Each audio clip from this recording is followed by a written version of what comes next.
Je passe beaucoup de temps seule en nature, à explorer, m'aventurer, réfléchir, dessiner, observer. J'aime cette solitude, ces moments pour moi où je peux m'aventurer à mon rythme, me laisser porter par mes envies et changer d'avis au dernier moment sans avoir peur de déranger. J'aime cette grande liberté dans la solitude. Mais parfois, il m'arrive aussi d'avoir envie de les partager. De partager ces endroits avec des personnes qui, je le sais, ressentiront les mêmes émotions que moi. Arriveront à percevoir les lieux un peu du même œil que moi. Ce n'est pas facile de trouver des personnes sur la même longueur d'onde et avec qui je partage une sensibilité commune. Mais quand cela arrive, ce genre de moment est magique. J'ai souvent une grande frustration quand je m'aventure seule et que je découvre un endroit qui me plaît. C'est de ne pouvoir le partager tel qu'il est réellement, tel que je le vois. Parfois, j'aimerais pouvoir partager ce que je vois à travers mes yeux et l'envoyer à ces personnes. Car je n'ai plus grand bonheur que de faire découvrir ces espaces que j'aime et qui me touchent, aux personnes qui, je le sais, sauront aussi l'apprécier et vibrer de la même façon.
quelqu'un qui prend beaucoup son temps pour apprivoiser les gens parce que alors j'ai peur de m'attacher aux gens. Parce que je pense que ce qui me fait le plus peur, c'est quand je commence à m'attacher à quelqu'un, que cette personne montre un désintérêt et prenne un peu de la distance. Et c'est une peur de l'abandon, hein, et j'ai peur qu'on m'aime pas et qu'on ne m'aime plus en tout cas. Et ouais, c'est une des choses, je pense, qui me brise le plus le cœur quand je commence à m'attacher à quelqu'un et que du coup cette personne montre un désintérêt et prend du recul petit à petit. C'est une des choses qui me fait le plus mal, je pense. Et c'est totalement lié à la peur de l'abandon. Je sais que quand je commence à créer une nouvelle relation avec quelqu'un, au début je doute beaucoup. J'ai toujours très peur, de la saouler ou de ne pas être comme il faudrait. Je réfléchis beaucoup à ce que j'ai dit. Je me dis mince, peut-être que j'aurais pas dû dire ça. Je me dis mince, peut-être que là je l'ai embêté. Peut-être que je me pose beaucoup de questions et je doute beaucoup. Et c'est assez épuisant d'ailleurs au début d'une relation. Et c'est ça qui est magique, c'est quand on arrive à apprivoiser quelqu'un et qu'on arrive à dépasser ce stade, quand on connaît bien la personne. Et c'est généralement au stade où quand on accorde un peu notre confiance à quelqu'un et que cette personne nous offre sa confiance en échange. Quand on dépasse ce stade et qu'on a enfin confiance, toute cette peur se dissipe et toute cette peur disparaît. Et ça, c'est une des plus belles choses qu'on puisse avoir quand on apprivoise quelqu'un et qu'on crée une relation. C'est vraiment de dépasser ce stade et d'offrir sa confiance à quelqu'un. C'est une des plus belles choses qu'on puisse offrir à quelqu'un, je pense. Et c'est absolument magique quand justement on passe cette phase avec quelqu'un et qu'on lui ouvre son cœur et qu'on lui accorde sa confiance. Et inversement, c'est une des plus belles choses qu'on puisse s'offrir, je pense. Et ouais, du coup, voilà, j'ai toujours très peur que les gens se lassent de moi et qu'on m'aime pas. Enfin voilà, je me pose beaucoup de questions et je pense que c'est parce que j'ai pas très confiance en moi. Je suis pas quelqu'un qui a beaucoup d'amis, mais les quelques amis très proches que j'ai sont des amis avec qui j'ai réussi à dépasser ce stade et c'est hyper agréable de pouvoir être avec ces personnes sans avoir peur que du jour au lendemain ils me parlent plus, de douter, d'avoir peur, de me dire mince, j'aurais pas dû dire ça, voilà, de pas avoir confiance en moi. Avec ces personnes-là, j'ai confiance en moi et ça fait vraiment du bien. Et c'est quelque chose d'assez précieux et d'assez rare parce que j'ai pas ça non plus avec toutes les personnes que je connais, seulement avec quelques proches. Et c'est quelque chose de magique de réussir à atteindre ce stade-là. Et donc c'est pour ça que quand je rencontre quelqu'un avec qui je sympathise bien et que je me rends compte qu'on a des intérêts communs, qu'on s'entend bien et qu'il y a une bonne énergie, j'ai toujours très peur au début et ça me prend beaucoup d'énergie, beaucoup de temps, je doute beaucoup, j'ai très peur. Et je prends énormément mon temps avant d'accorder ma confiance, d'ouvrir mon cœur. Je prends mon temps. Quand j'apprivoise quelqu'un, je suis extrêmement lente et j'ai besoin de voir beaucoup les gens avant d'ouvrir mon cœur. C'est quelque chose d'hyper important et je sais que j'aime quelqu'un vraiment quand on a passé assez de temps ensemble pour que je ne doute plus, que je n'ai plus peur et que je sois hyper à l'aise avec cette personne aussi et que mon énergie ne descende pas trop vite. Parce qu'il y a aussi un truc qui est magnifique et qui pour moi est, je pense, vraiment la plus belle chose qu'on puisse atteindre avec quelqu'un. C'est ce stade de quand on est avec cette personne, c'est comme quand on est seul. Genre ça ne nous mange plus du tout d'énergie, notre énergie n'est pas du tout affectée par la présence de l'autre et pour moi je pense que c'est vraiment la chose ultime, la plus belle qu'on puisse avoir avec quelqu'un, c'est atteindre ce stade. Et c'est quelque chose qui est extrêmement compliqué à atteindre selon moi. Je pense qu'il faut passer beaucoup de temps avec la personne et ça prend énormément de temps. J'ai peur de m'attacher aux gens parce que j'ai peur de souffrir et j'ai peur qu'on se lasse de moi et qu'on me jette. Je ne sais pas trop comment expliquer ça, j'ai peur j'ai peur de décevoir et j'ai peur que quand je rencontre quelqu'un, cette personne soit waouh au début, waouh t'as l'air sympa et tout, et super content, et puis plus on passe de temps ensemble, plus elle va se rendre compte que je suis pas quelqu'un de si chouette que ça et que du coup elle soit déçue. Et voilà, je pense que je me fais tout un film à chaque fois d'imaginer que les gens vont être déçus quand ils apprennent à me connaître. C'est pour ça que j'ai un peu du mal à aller vers les gens aussi, parce que je me dis non mais ils vont être déçus, c'est pas la peine, je vais souffrir. Il y a en plus ce truc quand on connaît pas bien quelqu'un au début, on doute beaucoup, on ne connaît pas trop la personne, donc on ne sait pas trop comment agir au début. Et je pense que c'est dans ces moments-là où c'est hyper important de rester soi-même et d'essayer de ne pas trop s'adapter à la personne, mais de rester soi-même et de montrer vraiment qui on est. Parce que moi, je sais que j'ai un peu cette tendance-là parfois quand je rencontre quelqu'un pour la première fois, à pas toujours oser. Alors c'est pas vraiment imposer mon rythme parce que c'est pas vraiment ça, mais je disparais un petit peu, je laisse la personne un petit peu faire des trucs et moi je m'adapte plus ou moins et je disparais un petit peu dans la relation parce que j'ai très peur de m'imposer, même si c'est pas le bon terme. Et je sais que c'est pas bien du tout. Au contraire, il faut dès le début, oser être présent.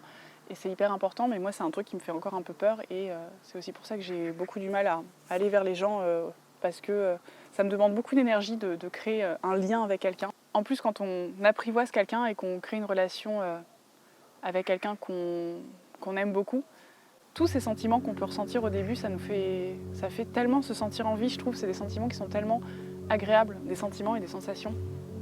Que ce soit amicalement ou amoureusement. Dans les deux, ça fonctionne pareil. Ce truc de vraiment se dire waouh, il y a quelqu'un qui j'arrive dans sa vie et cette personne m'apprécie, on partage des choses ensemble et elle semble m'apprécier et j'ai l'impression de lui apporter des choses. Et waouh, et puis c'est gratifiant aussi de voir que la personne nous aime bien et a envie de nous revoir et de passer du temps avec nous. Et ça fait tellement se sentir en vie, vraiment, c'est vraiment le truc de. Ça rend, enfin pour moi, c'est une des choses qui me rend le plus heureuse au monde quand quelqu'un que j'apprécie va aussi m'apprécier et voilà, ça va marcher dans les deux sens. C'est un truc toujours que je trouve un peu magique, ce truc-là. Quand deux personnes se rencontrent et ça match et elles ont des centres d'intérêt et elles s'apprécient l'une l'autre et elles passent du temps ensemble et il se passe plein de trucs. C'est vraiment des...